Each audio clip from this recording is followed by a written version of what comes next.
Kia ora. Welcome to the Strength Block podcast. It has been a wee while since we've recorded one of these. When was the last time we did one? I don't remember the last time we did one, but it works quite well because we want to summarize 2024 and talk about the future. So yeah, when you run your own business, there's always like a struggle between like creating content to be found, to be seen, to have like reach, basically brand awareness, all that stuff. But it's funny because as your business scales up, it becomes harder and harder to make that content. So I would say, like, although we've had less of this long format stuff such as this podcast, it's because we've been busier and busier and busier. yeah, you can't. It's like juggling a million balls. The balls are in the air, and it's just trying to keep up with everything. There's so much to do within a business, so something has to give sometimes when it's just the two of you running it. We don't have anyone else on our team currently, so It's just us. So here we are. If you see anything from Strength Block, it is literally being created by Sophie or myself. But we're back. We are back. And this year we are looking to do more content like this because of the fact that 2024 was a big year for us setting up systems that we're really happy with now, so that to create the best experience we could possibly bring is like a micro private gym to the market. Yeah. And I think it's all there, right? It's been pretty crazy, but we're feeling a little bit more settled. But we do know that most of the time when you feel settled, it doesn't last very long before the next thing comes up and you're busy again. So yeah, let's take advantage of it while we can. It never ends. All right, so that kind of brings us to like the main topic that this podcast is going to be about. It's going to be about reflecting on 2024 as well as and how that reflection is now going to tell us what we're going to be doing in 2025. So do you want to start going through what all we achieved in 2024, some of the difficulties, some of the wins, losses, and what this all means? Oh, sometimes I feel like it all rolls into one. It's actually hard to even think about what have we done the past year, so 2024. I think one of the main things we did during 2024 was work on our app. So our app, we developed it, but it's been a year of it being in use. Yeah. So we've had people using our app for a year now. I think it's been so great for the members of our gym. They've been using it and loving it. But I find the hardest thing is to market it to the general public and to explain how it differentiates to all the other apps that are out there. I think that's been our biggest challenge, is the marketing side of it. And the biggest win has been developing this amazing app. Yeah, it's the fitness market is well oversaturated, right? So it's been a real challenge in the sense that because we are actual coaches and people and care about how people do, we aren't just marketing spin. So it can be quite difficult when marketing, such as the app. The app's a perfect example. When you've produced something that is very consumer focused, it is designed to get people to progress with ease, make permanent change, and then you're up against like bigger influencers, marketing lower quality products, bigger budgets, and claiming the same things, right? Like there's only so much you can claim. Yeah. And it's a challenge, right? Like we say, like we've got an app, and it's like, how many people have an app? And it's like, but we have an app that is based on our experience in actually coaching clients, producing metrics, creating like an actual path forwards to success when it comes to training, rather than just like sweat it out. Here are non-periodized workouts, but it has an influencer's face on it, so people jump on board, right? So that's been a real big challenge. Yeah. However, like on that note, what 2024 really did for us was when we started Strength Block, we always pictured an environment that was basically the in-between between like personal training studios, so like one-on-one PTing, similar to what we were doing in our garage prior to this, and like commercial gyms, group trainings like F45, BFT. We knew there was something in the middle of people that wanted to learn sustainable long-term training with access to coach oversight and good programming, but weren't necessarily like competitive athletes that were going to like hire an online coach to look at all their work. So we wanted to create a space that like always gave you a plan to progress forwards. And I think 2024 was a really good year for us in really nailing this little niche that is like people are beginning to understand what we are, because it was very difficult to explain. So our gym is like catered to people who aren't just at a gym to exercise and work out. They're at a gym to train. Yeah. So there's a difference there between exercising just to work out, to burn calories, going through random workouts. It doesn't matter as long as you're moving your body, which has its place. But our gym is kind of catered to people who are training. So they're taking their workouts more seriously in the way that, they want it to be periodized. They want to make sure they're making progress in their strength and things like that. So it's a slightly different market to, say, your general commercial gym. Yeah. And it can be difficult to explain that, like social media especially is so quick fire that it's hard to explain what long sustainable training is. But we are slowly like getting it. And we've made a lot of decisions that are pro-consumer, but kind of do affect our bottom line. Like we forego money to be pro-consumer because we looked at a lot of like the predatory tactics that a lot of gyms use, such as like we don't have any contracts, for instance, at our gym. You can cancel your gym membership through the app without ever talking to anyone. Yeah. Right? Like no one's going to try pull you back in. A big thing for us is we want you to be there if you want to be there.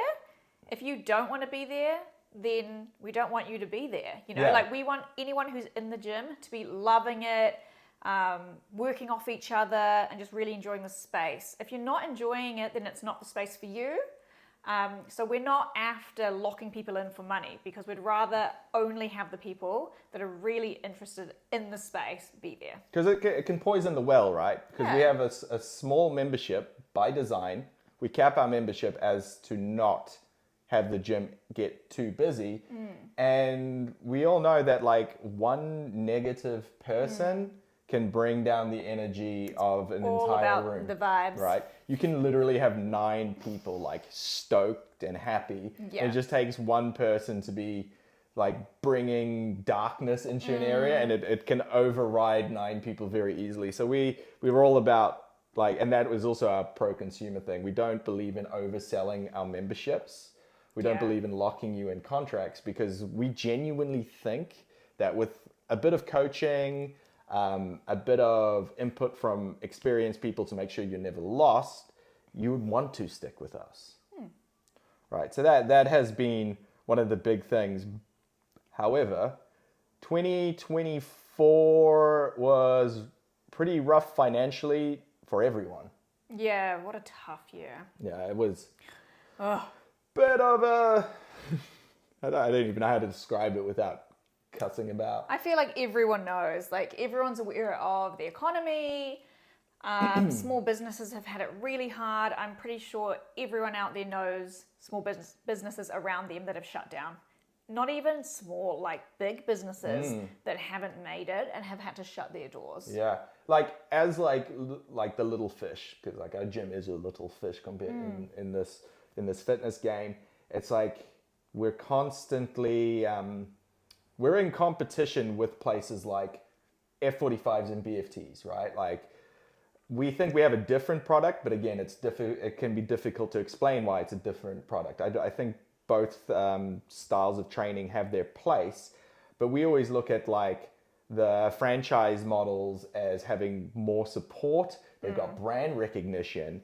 So to see so many of them go under in our area, you know, like it's not even like this vague thing. Like we're literally watching these established gyms disappear around us. Yeah.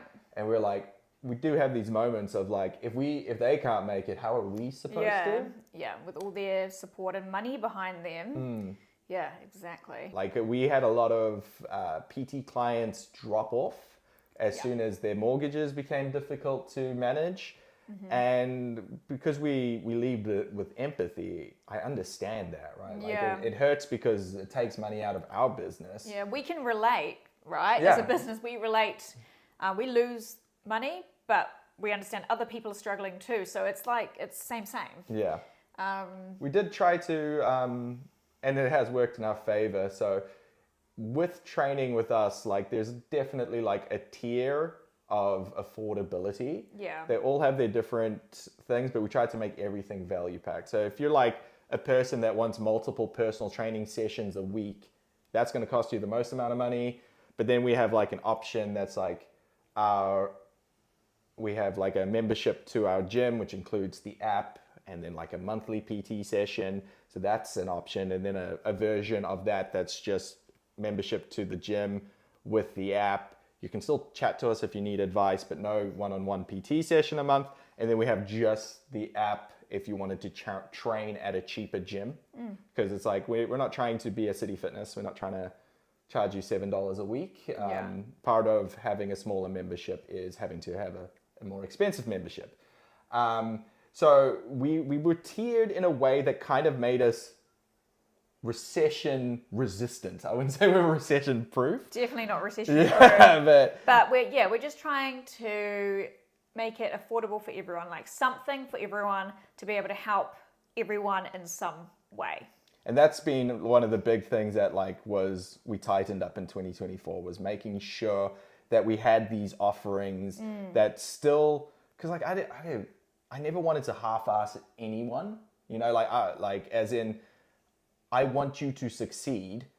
It just depends on how self-motivated you are. Yeah. So if you're just on using the Strength Block app and you're following the instructions and you're staying committed and you're going to do just as well as a person that's training with me 3 times a week. Some people need more in-person motivation through PT sessions than other people. And people are more self-motivated. More self-motivated. And like we've even had, I have a client that I was training 3 times a week and he was ready to train by himself and now he's just a member. Yeah. And that's perfect. Because again, I don't want to lock you into being like, no, I'm going to make less money if you're just a member. It's always been about if you are at the point that you're self-motivated. Yeah. And confidence. So at the beginning, a lot of people come for personal training to gain confidence in knowing what to do in the gym, making sure their form is correct. And then they train with you for a while and they get to that point where you're like, go, fly, be free. You're good. So then they can go off and they can work out by themselves. And that's a win for us. That's kind of what we want people to be able to do is get enough confidence and enough skill to go off and be able to then take that for the rest of their life. Yeah, because I think if you're a competitive athlete, you need a coach, right? You shouldn't be wasting energy on making decisions in your training. You are there to train. Most people are not competitive athletes, so they shouldn't need a coach forever. You might need to check in with one to learn some more advanced stuff and progress over time, but you shouldn't be needing a PT every single week. You should learn to self-motivate. And there are some people that try to jump ship too early.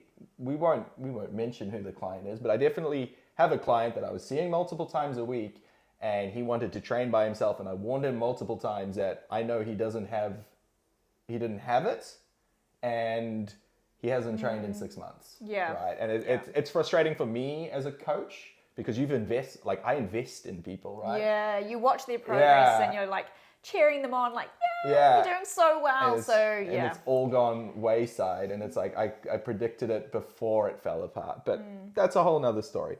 So 2024 was a difficult year for us, not going to lie, but there were many positive pillars that we put in place. Positive pillars that we put in Whoa, place. Look at that alliteration. alliteration. And it's set us up quite well to jump off for 2025. So what do you think are the main things we're trying to get put together in 2025? Yeah, so 2024 was kind of laying foundations and watching them, come to fruition. 2025, I think we will have a stronger emphasis on community. So we've kind of found, I want to say, like, our people.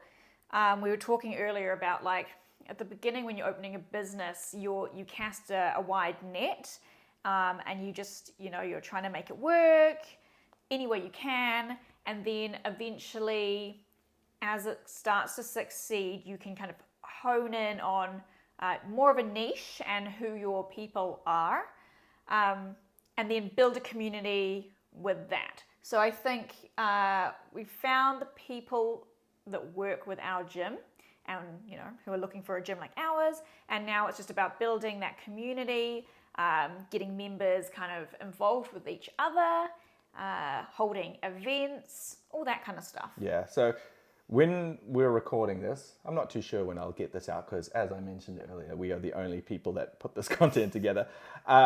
We are in week 2 of the Strength Block Challenge, which was a big thing we wanted to push for this year. It's our first community kind of event, I guess you could say, community experience. Yeah, experience. Of 2025. It was what we wanted to start with, which is a challenge that you can do.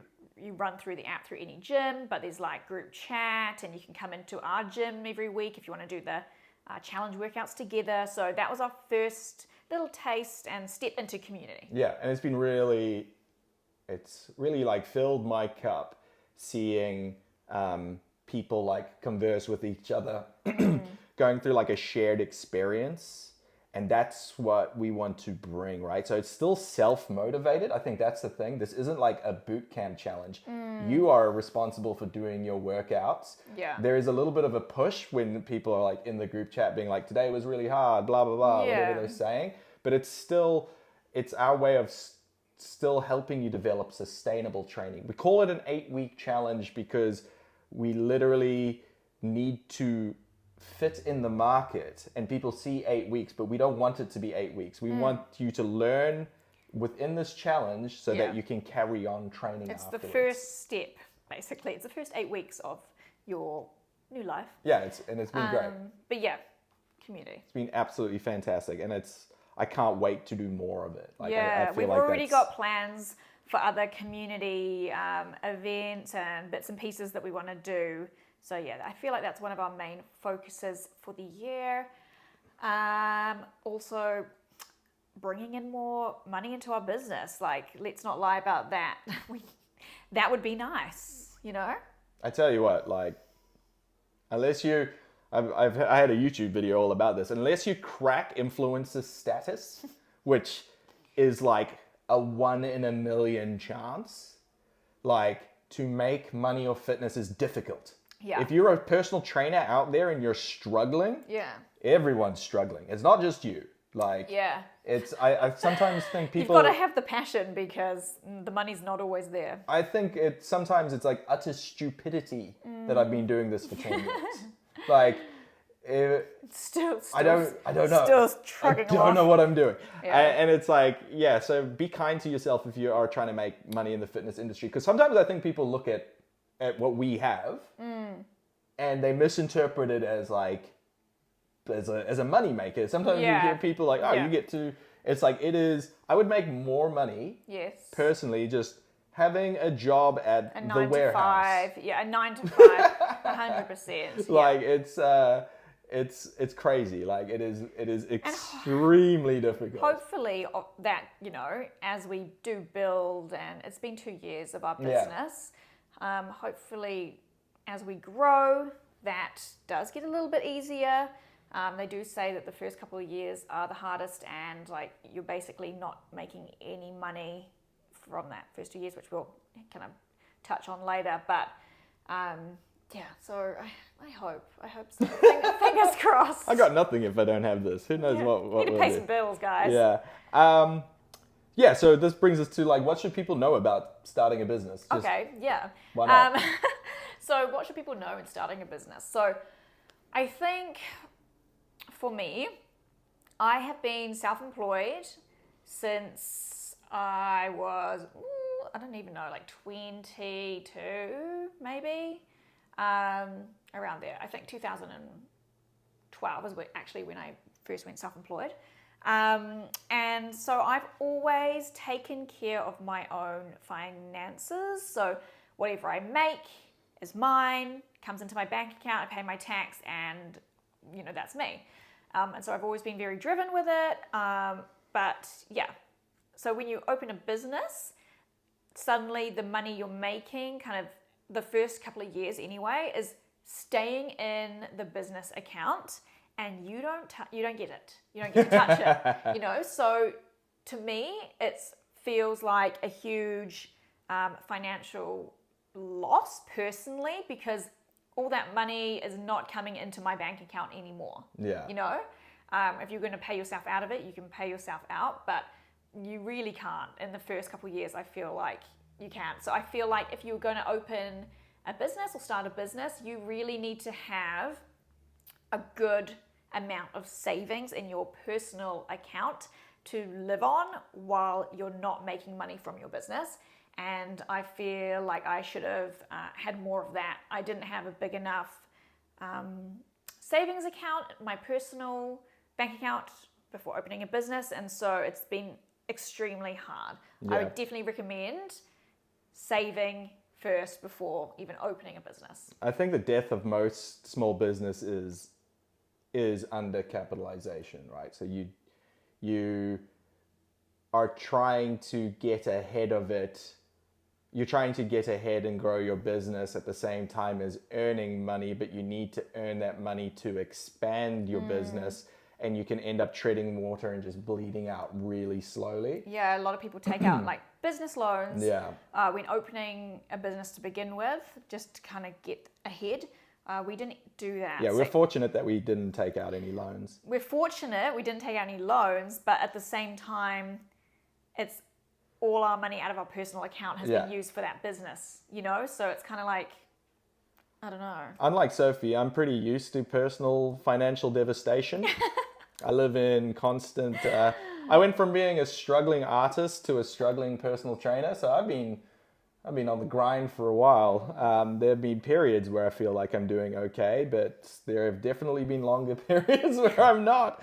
I'm not. I don't like it. Yeah, I don't like it at all. Sophie's far more uncomfortable than I am. Yeah. But it is. It's the nature of it. And I think entrepreneurship has become such like a cool buzzword, and it's what people describe as entrepreneurship isn't really entrepreneurship. Like you see some dude in Dubai with a Bugatti and he's talking about trading stocks and stuff, and it's like, that's all just social media nonsense. Like that's not how most entrepreneurships are. And then you hear about entrepreneurs that like sell their company for a few million, and that's like also 0.1% of people ever manage to do that. And again, we're so inundated with like social media. I'm sure you have a favorite brand that you thought was doing really well, and you looked at their social media and then suddenly they're having a closing down sale. Like it happens, right? Like because no one's ever talking about the pain that's associated with this, and like the sacrifice. And if you were to, even when you're making better money, if you were to look at like dollar per an hour, you're like, maybe I should still have a salary. Like maybe it would have made more sense. And like we have a gym member that also has a business, and he does pretty well for himself. And even I fall into the trap of looking at his business and thinking, wow, he's doing really well. But then when you talk to him about it, he's like, I'd make more money if I was just a contractor somewhere, And it's like, so there has to be a secondary passion to it. Yeah. Because there's less there's more money potentially, but you're more likely to spend a lot of time working below minimum wage, probably what it works out and I to. think diversifying your income as well. So like making sure you've got income coming in from various sources, different streams of income. So that will help support you while you're building a business if you can have income coming from elsewhere. So maybe you're doing like a part-time job, or you've got your full-time job, but you're starting your business on the side. You know, it's just kind of something to support you while you're growing. Yeah, for 100%. Diversify your income streams. And like, one of the good things about like my ADHD is I'm very good at finding more income streams. My problem is then not optimizing the income streams, and I'm trying to pull back. But it's like what it has allowed us to do is rapidly test multiple ways of trying to get money into the business. And now that I'm medicated, I can be like, oh, these few are working. We need to make these ones make more money. Just this week, he came at me with an e-commerce business product, and I'm like, oh no, here we go again. Like, can we just focus quick, on one thing at a time? I just need to talk to some suppliers in China. I'll get this all sorted. It's we'll look back on this. He's on the business ideas. I'm on like follow through. Let's follow through. You know. Yeah. Got to keep him on track. So what would your advice be? Oh, you've pretty much given a bunch of it. Yeah, I'd say so. Yeah. So my advice to young guns, as a man entering in my late 30s that's been doing this since my early 20s, is it's not an upward trajectory. It has pitfalls and valleys. Yeah. And there's, especially when it comes to fitness, I think people enjoy fitness. So they're like, I want to make money doing this. Yeah. There's nothing wrong with just having a hobby. Like, have a normal job and have a hobby. Yes. I have the same problem with like my creative work. I always want to try to figure out how to make money doing it. And then whenever I do figure out how to make money, it kills the passion. So if you are going to enter into the fitness industry, I would recommend having like a normal job. You can do like the fitness stuff, but make it this word makes me cringe at this point, side hustle, right? And scale it if it's working for you. And if it's not, just go back to enjoying what you do. Yeah. Right? Like, it's a lot of, when you're running your own business, it's like a lot of energy on the brain. Yeah. And like part of me, I was just saying this week, part of me on some days would be like, I just want to work like 9 to 5 in an office where I don't really have to think too much. Maybe I'm doing like data entry, you know, like something that my brain just gets to chill out. Yeah. Because the other times it's in overdrive all the time, and you cannot relax when you own your own business. Yeah. It never ends. Yeah. And if I'm going to just like have like a little bit of like an egotistical insight into how my brain has worked over the years until I've been humbled by it, going back to like the influencer thing, I would have thought I would have had more traction on social media by now, right? And a weird thing that this is going to sound really dramatic. A weird thing that I've had to deal with is the fact that I thought like in my like early 20s, I was a pretty boy. I was shredded. I went to the gym. I did everything. Put out information. I did everything that I thought would eventually make me an influencer, right? That's not going to happen. I'm now 36 years old. I'm not getting more attractive. I'm getting less attractive as I age, which is fine. Like, I'm perfectly cool with that. But like, that window of opportunity does disappear. It does disappear. And like, while I'm fine with it because like, we ended up doing other stuff, like, I think people think that that's the way you run a fitness business is to create this insane personal brand. But like, I personally don't know what more I could have done to try do it. And it's like, I've never had a sponsorship. I've never had a massive following.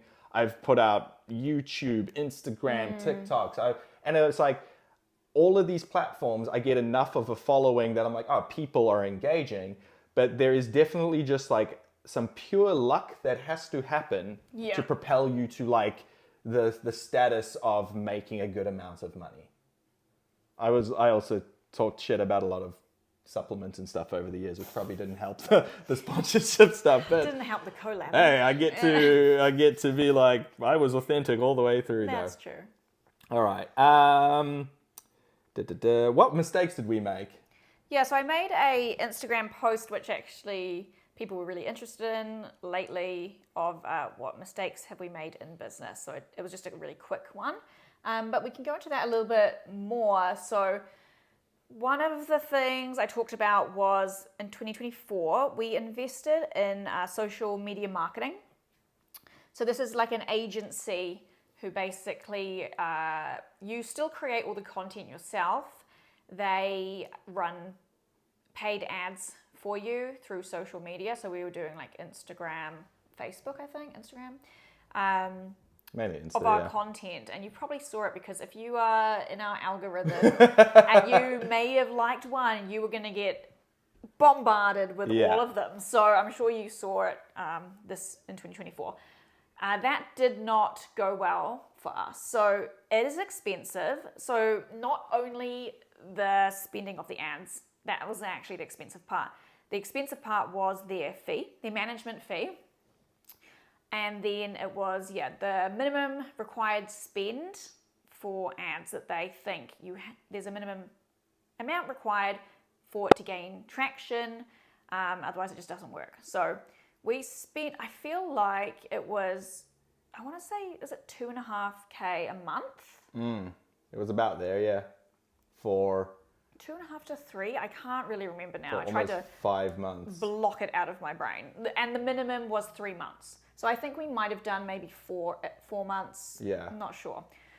But that's like thousands of dollars, and we just got no return really, like the smallest amount. Zero return on investment.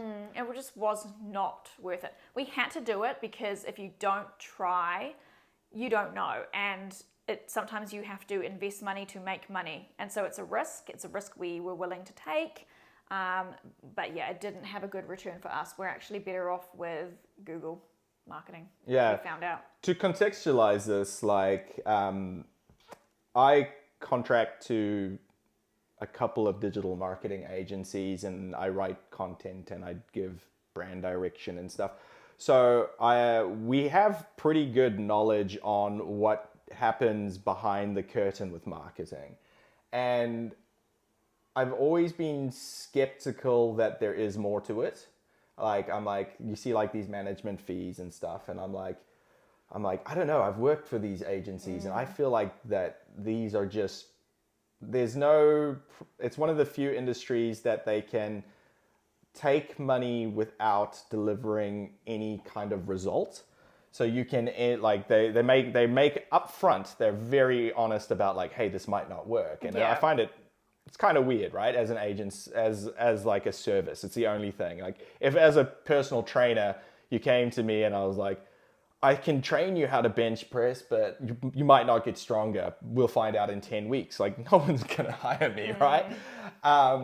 So it's like we have a pretty good knowledge on like the back end of stuff, but we were wondering if there is an aspect to this we don't understand, because so we like, let's hand it over to someone to see if it worked. And while this was all happening, we're spending all this money, all like the SEO content marketing that I've created over the years for our business was paying off at the same time. So you've got these ads that aren't delivering, but then like the solid content strategy we had and that I've helped other businesses do, like pushing people to our business. So it was like a very, very bizarre experience. But this idea that I was missing a piece of the puzzle wouldn't have worked until we had paid. Even like the 3-month thing, it's like I understood we had to be in it for 3 months because the other content marketing also doesn't work right away. Like you do have to lead into it.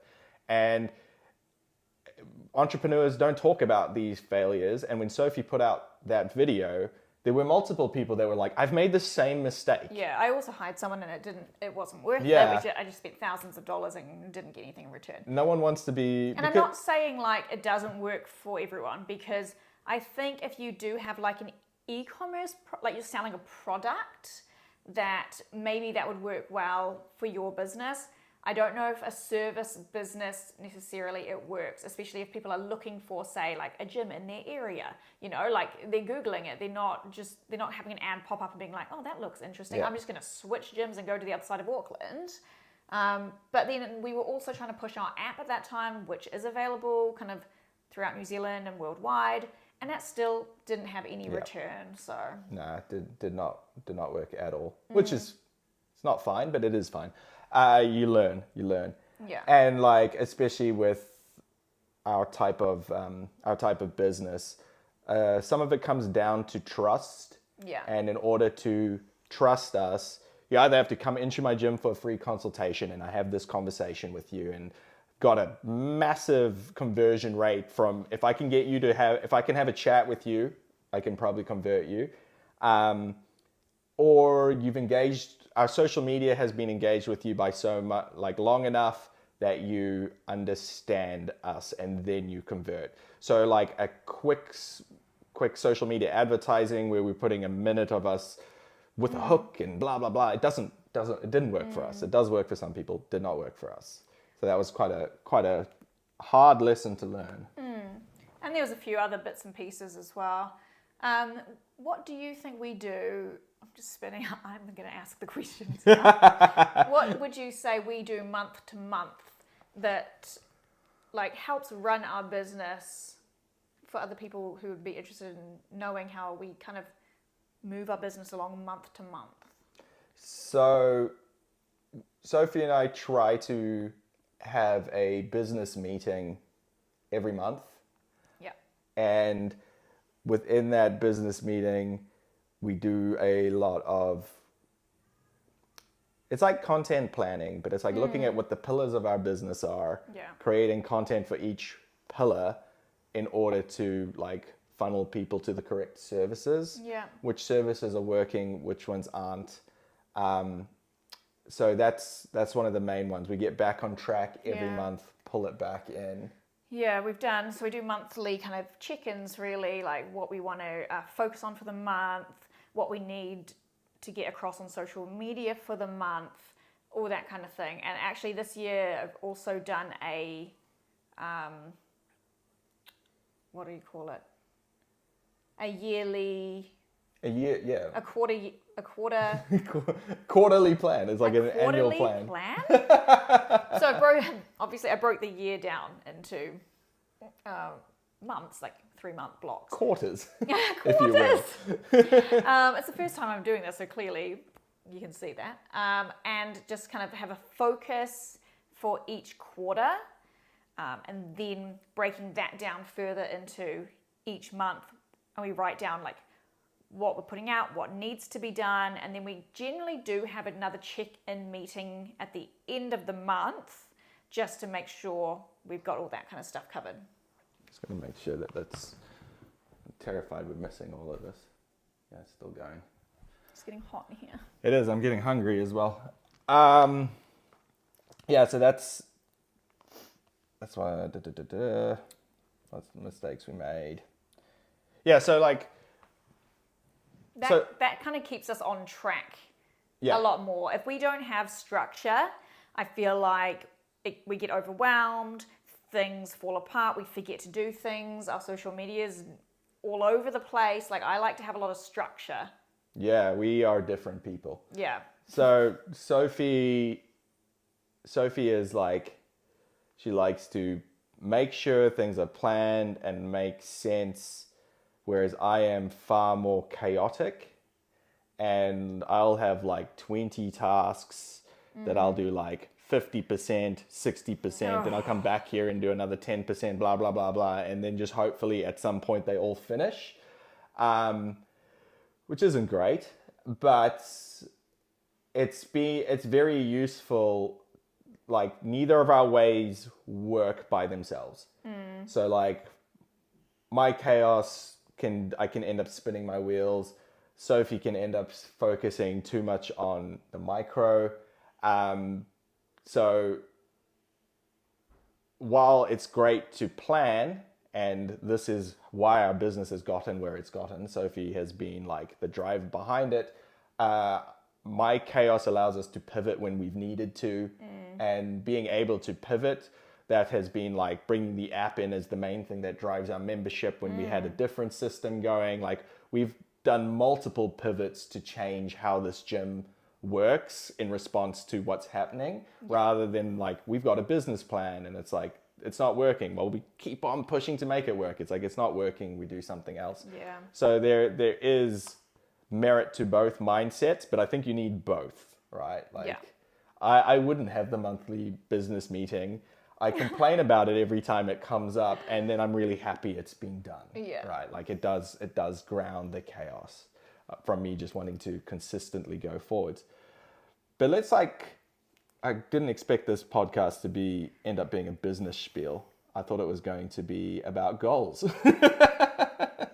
We briefly covered goals for 2025 with our community. Do you have other goals you want to Well, do you set personal goals? That's kind of where I was heading. Personal goals? Yeah. Not as much as I would set business goals, because my personal was so entwined in the business right now. I feel like business takes over so much of my personal life that I don't have much personal life. Yeah, all the questions I wrote down, you kind of answered from like a business perspective. So like, do you set goals? It's like, yes, you do. You especially now that you've begun your quarterly tracking. Yeah. Our CFO over here, the quarterly tracking. And how do you make sure that you're progressing forwards, right? For us, our business life is so entangled into our personal life that progressing forwards is literally like, is the business making more money or not, right? So it's a little bit weird. But what about like in the gym? Do you have any? Are you making any personal goals gym wise? I feel like, one goal for 2025 was I really wanted to kind of become more fit in my like cardiovascular system, because I've done a lot of heavy lifting, which I love, but my fitness level of cardio wise is not great. So this year I have included, if you've seen on Instagram, I've been going for runs. I like to call them like kind of jogs, because they're not fast at all at the moment, and I'm doing it in like 3 minutes on, 2 minutes off, because I'm just trying to increase my capacity slowly rather than just trying to go for a long run. So that, obviously High Rocks is a massive thing at the moment, and that's kind of, I don't necessarily want to ever compete in High Rocks. Maybe I would, maybe I wouldn't. But it does inspire me to be kind of a little bit more of an all-round athlete. So continue with my heavy lifting. I'm really not as focused on those like all-time PBs as I used to, because I know how much it takes as you get, further into your lifting life, how much it takes to PB. So I'm not too focused on the PBs anymore. I just am there for the love of lifting, heavy lifting, but also bringing in more fitness into my feeling good in my body, not stiff, like taking my recovery a bit more seriously, and just Hybrid athletes are in vogue right now. Hybrid athlete. You've also been doing a little bit of like learning about like investing and all those bits and pieces. Yeah, I am. I'm learning. I've just started listening to the audiobook Girls That Invest. It's a very popular book, an audiobook, just to learn a little bit more about finances, how to make my money work for me. I've kind of hit a roadblock in the fact that one of the first things she brings up is that you need to pay off any kind of loans or debts that have a 7% or higher interest rate. Otherwise, it's just like dropping a penny in a bucket and it just comes out. I'm tackling that first. But otherwise, I'm really kind of, looking forward to getting more involved in that and learning how to invest. Yeah. Damien loves that, because he's always been about that, and I've always been like, boring, I don't want to hear about this, but now I'm getting more into it, so he's enjoying my chats. I'll come at him with like, we need to do this. Have you thought about this? Yeah, I love it, but like for some reason I'm not very good at executing it, like investments and stuff. Of course I have a chaotic crypto portfolio, because doesn't that just fit?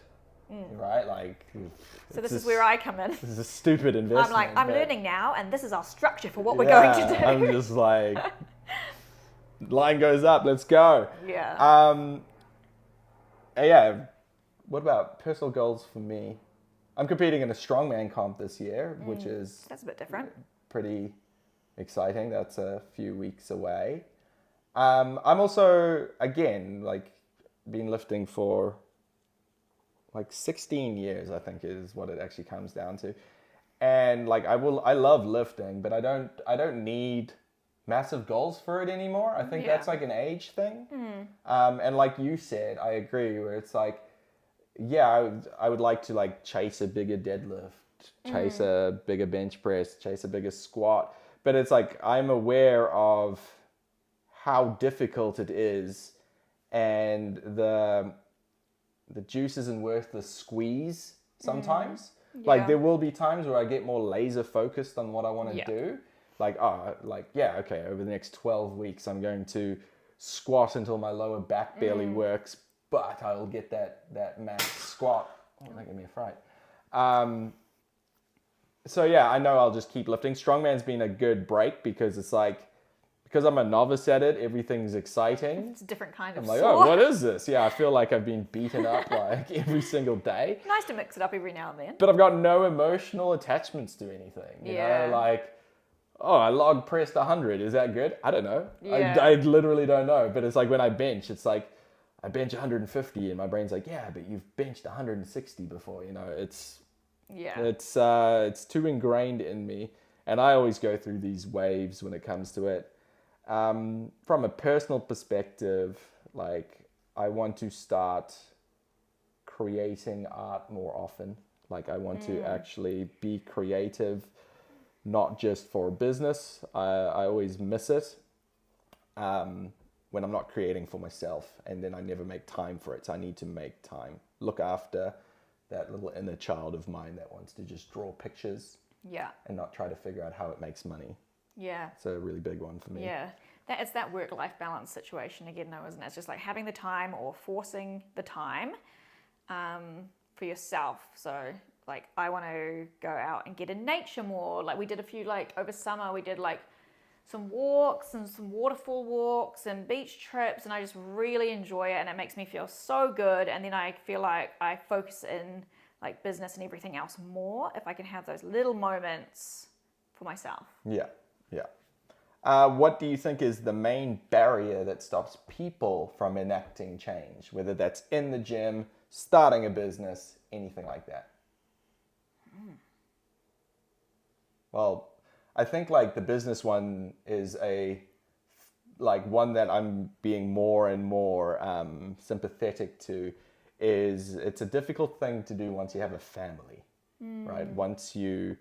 It's definitely got in the way of us having a family. Well, Kind of. Has it? Well, I think like you push it back a bit more than you would, right? I think it's just financial. And then, but yeah, once you have a family, I'm like, oh my God, how do people afford a child? I can barely afford myself. While we aren't at that level, like you and I could skip dinner if we were broke. Yeah, that's You can't skip dinner with a kid, so you're way more risk adverse, right? Yeah. So that would be the business thing. Yeah. The fitness one, which I think is far easier to fix than why haven't you started a business, is I honestly think people try to do too much all at once. I've seen that in even us running this challenge. When people start, they want to optimize everything at once. They're like, what's the diet? How many times do I have to train?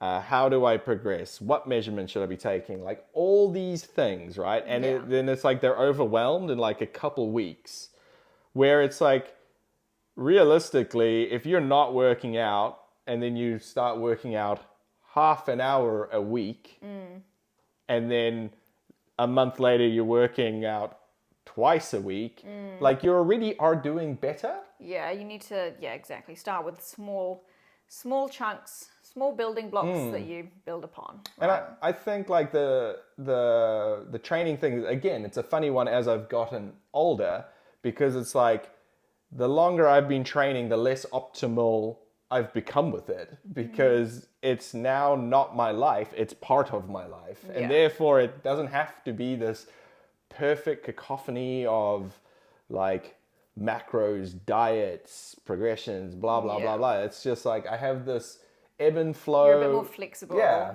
Yeah. And I think to make change is you make small changes, adapt to the small changes, and then stack on top of those small changes, rather than trying to do everything all at once. Yeah. The irony of us starting this challenge is, if you were to head to my website, damienlifts.co.nz, you'll actually see I have a blog that is called like something along the lines of like 8-week challenges suck. And it talks about the fact that 8-week challenges set people up to fail, because they get you to do so much in these 8 weeks that people are often burnt out by the end of it, and they can't sustain what they've done. It's very easy to sustain optimal training and nutrition for 8 weeks, but then where do you go, right? Yeah. So we approached even our 8-week challenge as like do as much of it as you want to do. And we have the full spectrum of people. We have people doing the nutrition, the coaching, like sending in videos, all the trainings. And then we've got people that are doing like the bare minimum, which is just like the 3 mandatory trainings a week, because it is a challenge. It is supposed to be hard. And I don't think any of them are wrong. Like, I'm like, if you just want to do the 3 challenges, the 3 training sessions, that's perfectly good. Yeah. So I think that's a massive barrier, is people try to change too much all at once. Yeah. And then they're mean to themselves when they don't manage to change everything all at once. Yeah, that's true. Yeah, I think that's a long enough podcast. I'm beginning to be very hungry. I should have eaten before this. Yeah. But yeah, so we're going to try to do one of these a month. This is my commitment. We're adding it into the monthly roster. I'll schedule it in. Don't worry, guys. I'll schedule it. Let's just add more work into the pipeline. At some point, I feel like we're going to need to hire someone. That's another thing I toss up in my brain. Is like hiring someone that we can delegate work out to, but you need to grow your business to be big enough to hire someone. Yeah. You know, like we're in this like little sticky zone where it's like, are we there yet? Maybe not, but it's a lot of work for us to do alone. And as like an ethical business owner, the last thing, because I'm not going to touch on this. If you were to step into the political side of Damien's brain, you'll see that like I'm very like pro-worker, pro-consumer. So I'm never going to be someone that underpays someone.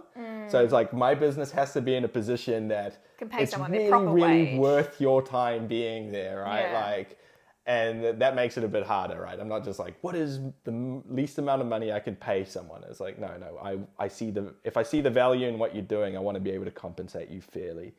But yeah, that is basically that. But if you have enjoyed this podcast, make sure that you subscribe to it. If you're watching this on YouTube, subscribe to my YouTube channel. Check out the Strength Block app, 14-day free trial. No strings attached, just give it a go. And we will see you next time.